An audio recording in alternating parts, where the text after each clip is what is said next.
Nobody's been betrayed in their life, right? Uh, Denial. Nobody's denied you, of course, right? Nobody's abandoned you in certain areas. Uh,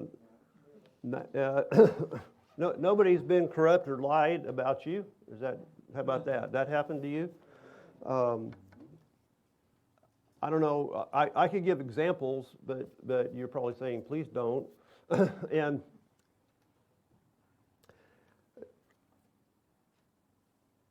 and we also see corrupt governments in power doing things to people. Uh, you don't see it quite so much here because it's a little bit more recently, but um, it's a lot more under the carpet here. Some other countries that you or I've been in, it's right out in the open. There's a corrupt government that is betraying people, that is doing things to them, that's murdering them, and Jesus faced every one of those I just listed. He faced it during his life, but more so, he faced it like one right after the other at the end of his life, including a corrupt government killing him. And so this is what we're looking at today is John chapter 18 with Pilate and Jesus. Pilate is a government representative. He's the governor, the prefect of Judea, the Roman official that's over Judea.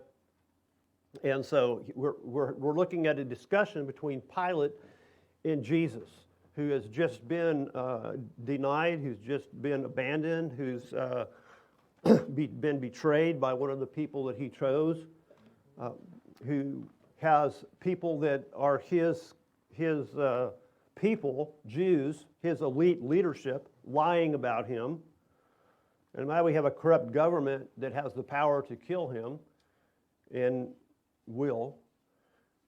So we have the trial before Annas, which was the Jewish kind of high priest. He was the high priest, and then his son-in-law became high priest, but he was kind of helping him out. And so you have him, and then you have Caiaphas, the trial before Caiaphas. We'll look at this a little bit later, and a trial before the Sanhedrin. But now you have Jesus going from Caiaphas to Pilate. And so next week we're going to have part 2 of this, but this week is part 1. So Pilate is looking at Jesus and he's looking at the Jews, and he says, basically, this is your problem, you deal with it. I don't know, I've had people that have been my boss say that to me before. That's your problem, deal with it. That's kind of what Pilate said to the Jews, they're the elite Jews. But first, before we get to that, who's Pilate? You know, this is right here is kind of an artist representation of Pilate. But who is Pilate? You know, who is this guy? But we've heard of him. We've heard of Pilate, and it's not the guy that pilots the airplane. This is a pilot that's a prefect.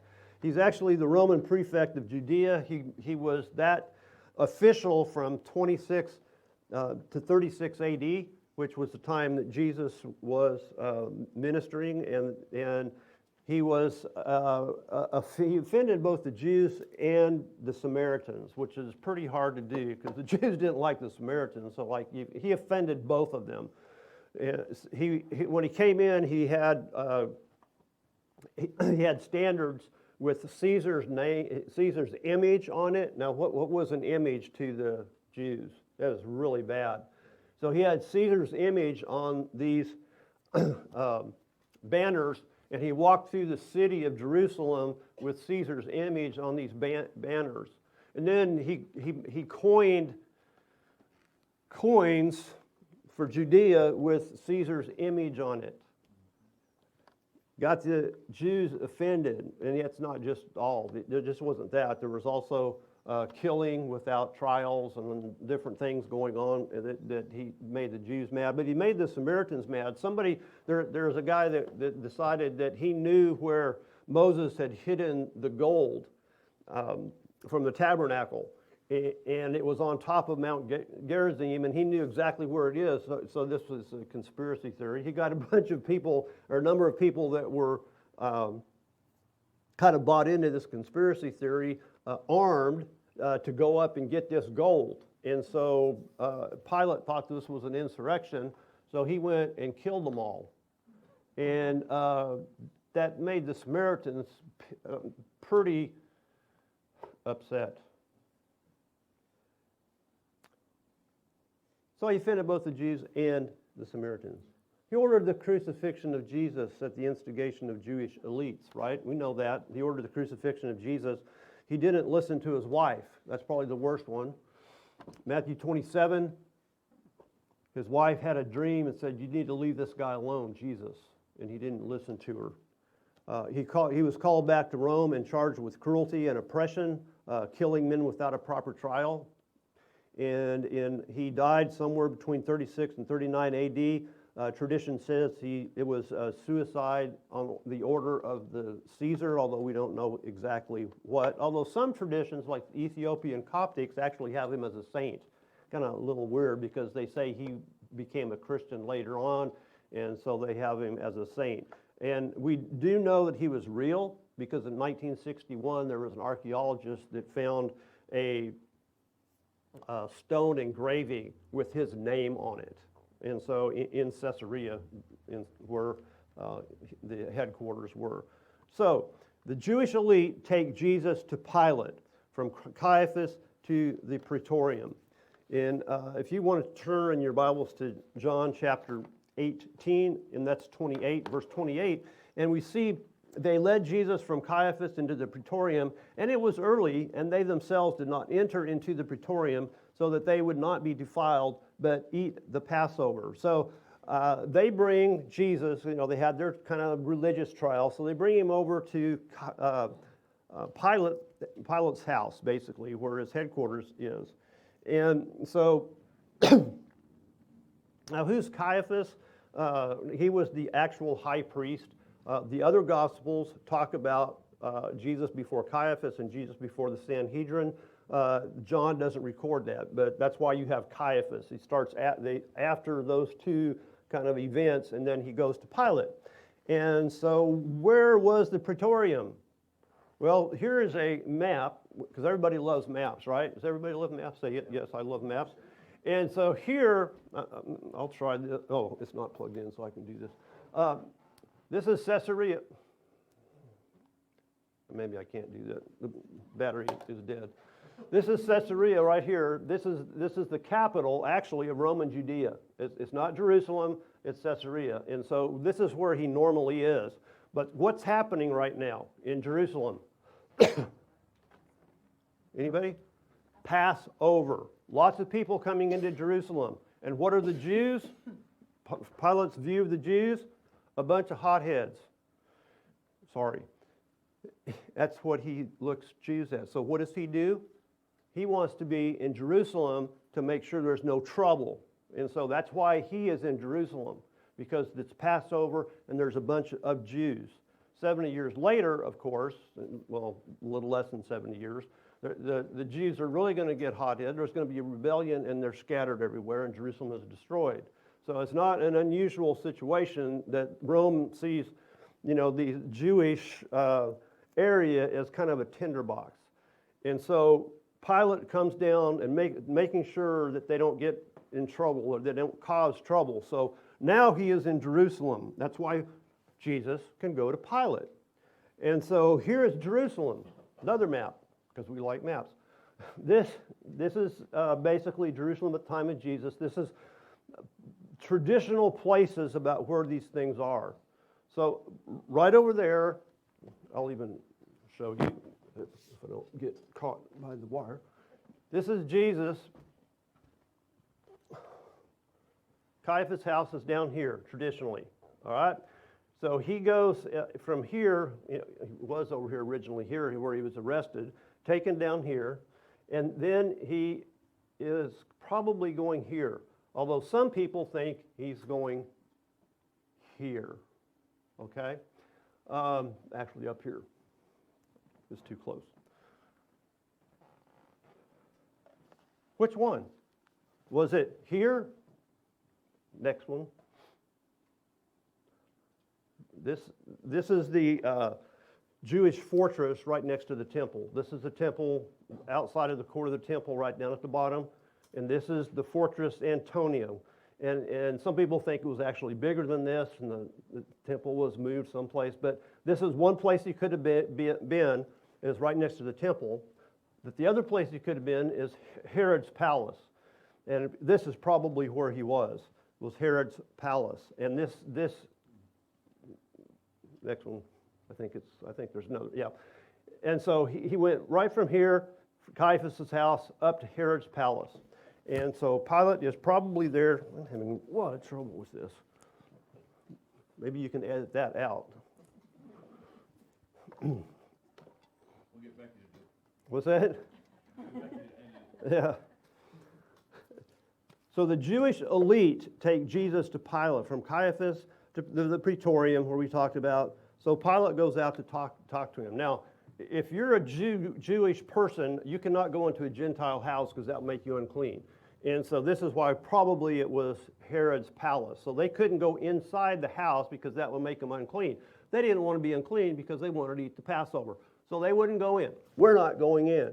And so Pilate goes, okay, I will go out and talk to you. So he goes out, probably on the stairs out there. And so Pilate makes an inquiry. He inquires about what's going on. Because what's the biggest thing Pilate doesn't want? A riot.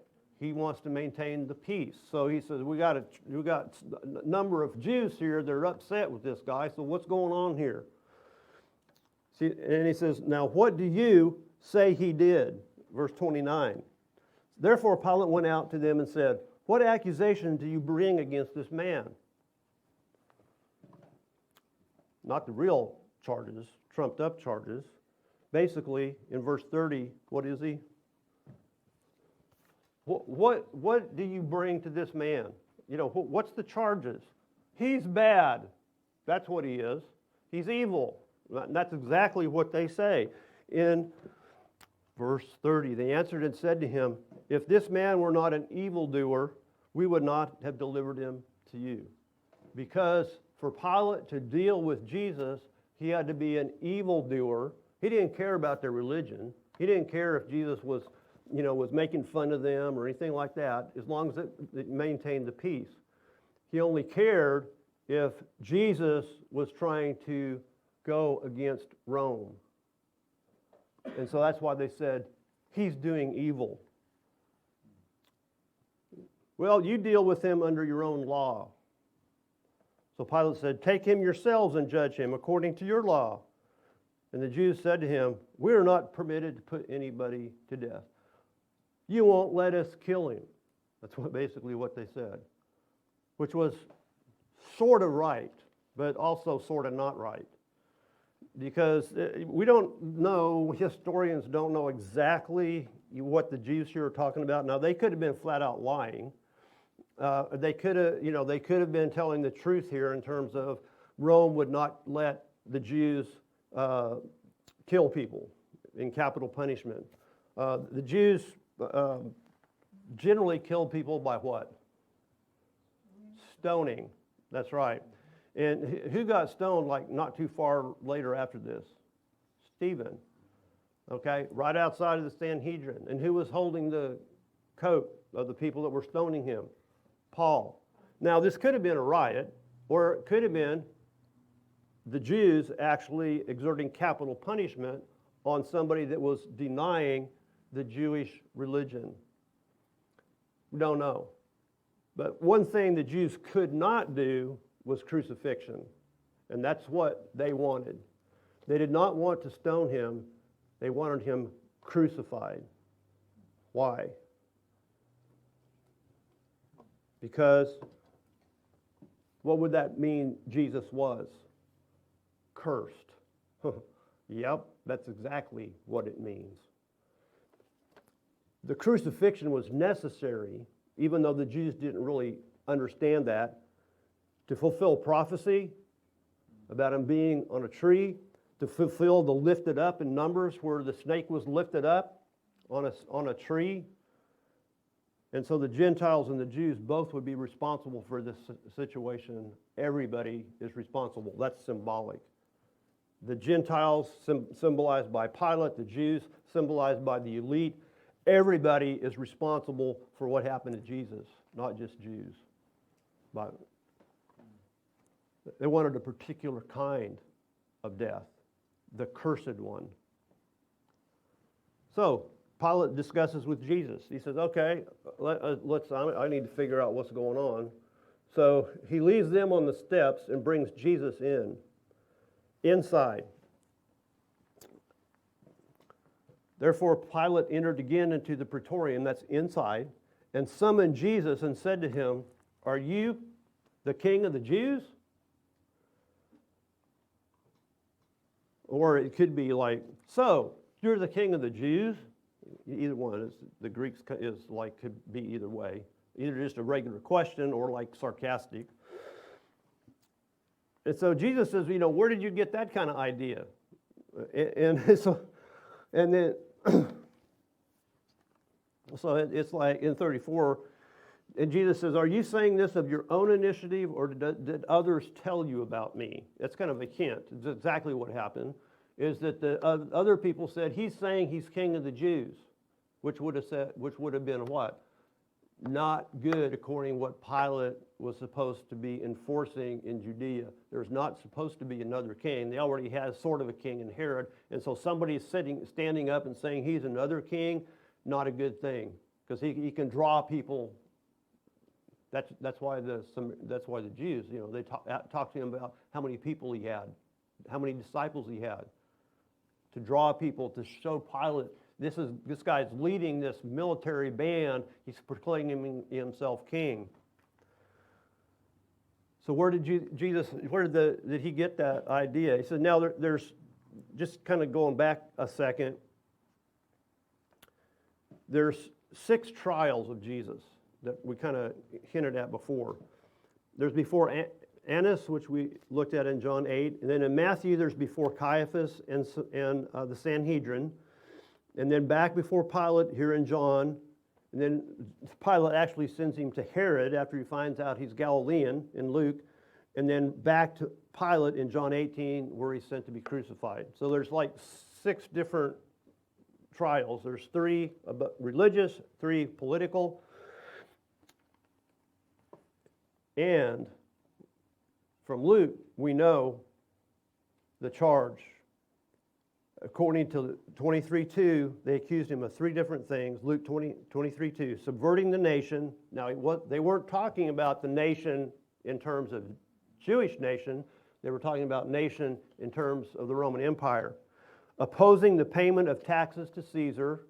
Wasn't supposed to do that. So here is a king opposing the taxes to Caesar. And here's the third one, claiming that he is Christ, a king. Okay? So the big issue, however, these were the issues they brought before Pilate, that they told Pilate. That's why Jesus, who told you this? Well, they told him that. The big issue for them is he claimed to be the Son of God, equal to God. And you find that in Luke 23. That's what made them so mad, because he said, I am the Son of God. And so they get mad and they try to find a way to bring him to Caesar, its representative, so he can be crucified as a cursed man. And then Pilate says, well, look, I'm not one of you. Pilate answered and said, I am not a Jew, am I? Your own nation and the chief priests delivered you to me. What have you done? And so your people brought you to me. They told him what he's done. And so Jesus answers about the kingdom and the kingship. Jesus says, look, my kingdom is not of this world. My kingdom is not of this world. What does that mean? What's Jesus? A king. But my kingdom is not of this world. You don't need to be concerned here in this world, because my kingdom is a different place. Now, I've always thought, we just had the Queen pass away in Britain, and I could never understand why it wasn't called a queendom. There's always a kingdom, not a queendom. But anyway, that's just a thought, that irrelevant to anything. But Jesus was a king, okay? He said, I'm a king, yeah, but it's not here. If my kingdom were of this world, my servants would be fighting so that I would not be handed over to the Jews, okay? There's two things going on here. One, he said, look, if my kingdom were of this world, my people would be fighting. Now, what did he just tell his disciples just right before this? He said, go get a sword. You know, if you don't have a sword, get a cloak. They said, oh, we got a sword here. Just that's fine. The kingdom was not brought in by that. All right? Kingdom is not brought in militarily because my kingdom is not here at this point. It is going to be in the future, but it's not right now. My kingdom is in a different place. But that wasn't the only thing. Because Jesus, if he didn't want to go to the cross, could have brought legions of angels and stopped it. That's how powerful he was. He wasn't just talking about his disciples that had a sword here and there. He's talking about the legions of heaven that can come and put a stop to this if he just wanted to, but he didn't. He wanted to voluntarily go to the cross to be a curse for us, to die on the cross for our sin, and to be resurrected. He said, I'm going to do that. But my kingdom is not of this world. It's of a different world. Therefore, Pilate said to them, so you are a king. In 37, therefore Pilate said to him, so you're a king? You know, you've got a kingdom, but it's not here. So you are a king. Affirmative. Jesus answered, you say correctly that I am a king. The correctly is not in the Greek, but that's the understanding. Yeah, you said it, it's true. I am a king, but not of this world. For if I have been born for this, I have come into this world to testify of the truth. Okay? He said, I came into this world for one thing, not to establish a kingdom right now. I've come into this world to establish truth. And Pilate, everyone who is of the truth hears my voice. Okay, that gives us something. Jesus said, my sheep hear my voice. People of truth hear his voice. Okay, which is kind of, it's in the same thing. My sheep, there are sheep, they hear his voice. So there's certain people that are attuned to Jesus when they hear the message. The people of truth, the people that are sheep, which is unfortunate because today truth is like, what's truth? And that's what Pilate said. What is truth? Everyone is of truth. Pilate said, what is truth? And that's a good question. I don't know whether he's sarcastic or whether he really meant it in philosophical sense. But something that is a reality is truth was standing in front of him. Jesus said, I am the way, the truth, and the life. No one comes to the Father but through me. The truth was standing right there. In that, everybody of truth hears my voice. What does that say about Pilate?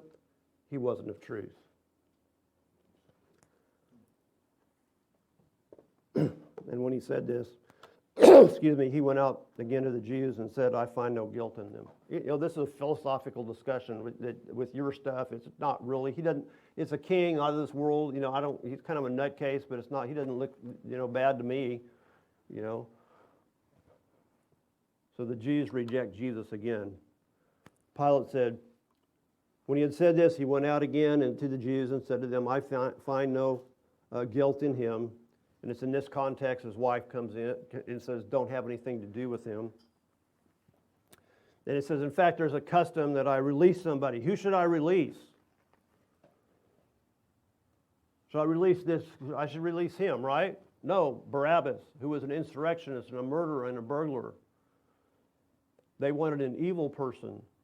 And the ironic aspect of this, and, it's like, here's an evil person. And Pilate says, this guy's not evil. Do you want me to release him? No, release the evil person. It shows what kind of people they were. They were not people of truth.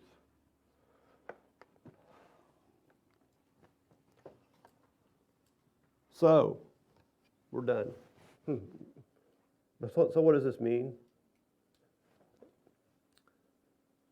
We're just a couple of thoughts here. Don't reject Jesus again. The religious elites here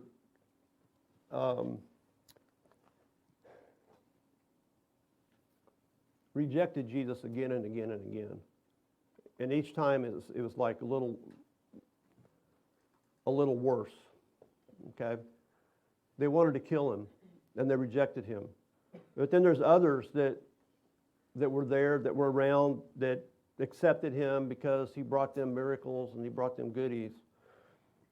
And then when it talked about discipleship, they abandoned him, including somebody that was concerned more with money than anything else, Judas. Jesus is king. I've said before that this is hard to understand for us. We rejected kingship. Now, what do I mean by we? The United States, when they established the United States of America, rejected kingship. We will not have royalty. Nobody here will have a title. Nobody will be king. And so it's difficult because we have that. It's ingrained in our system, even though it's kind of weird. And you know, we look to England and everybody watches the funeral and what's Prince Charles going to do and stuff. But here, no king. We have a difficult time understanding kingship because we rejected kings. Now, I don't know if that was good or bad back then. I'm not going to make any distinction there, but it's hard for us to understand that. What that means is that God selected a king, and the king was over the people. You know, for us, it's upside down. All right? Now, it's more easier like being a boss. I've been called a boss from time to time. You know, and the boss is the boss. And unfortunately, sometimes the boss is oppressive, but a boss. And so, and you see that in certain countries where there's bosses, okay? And that's what this is. That's what it means. Jesus is the boss. There is a kingship. Jesus is the big boss man. From Scripture and prayer, what does he require? Are we about it? He is not of this world. It is, you know, when Jesus said, "My kingdom is not as of this world," he said he meant that his kingdom is not of this world now. It will be in the future when he comes on a white horse, but it's unwise to look at politics to fix things. It's unbiblical to have the idea we bring in the kingdom by worldly force or political or military. That's not what Jesus is talking about. What we do to bring the kingdom in here today is witness to Jesus. That's our mission. You know, we can speak to other things and speak to things in our culture, but our focus and our mission is to further the witness of Jesus. And we're his kingdom, and truth is vital. It isn't today, but it is to Jesus. It's unfortunate that a lot of people don't care about truth today because that makes them less and less likely to see the truth. We need to pray that people see truth because Jesus is the way, the truth, and the light. Or we have people that have a heart for truth. Let's pray. Father, thank you for Jesus and his sacrifice for us. We thank you for your greatness and who you are. Father, be with us as we witness, as we are about that. In Jesus' name. And all God's people said. Amen.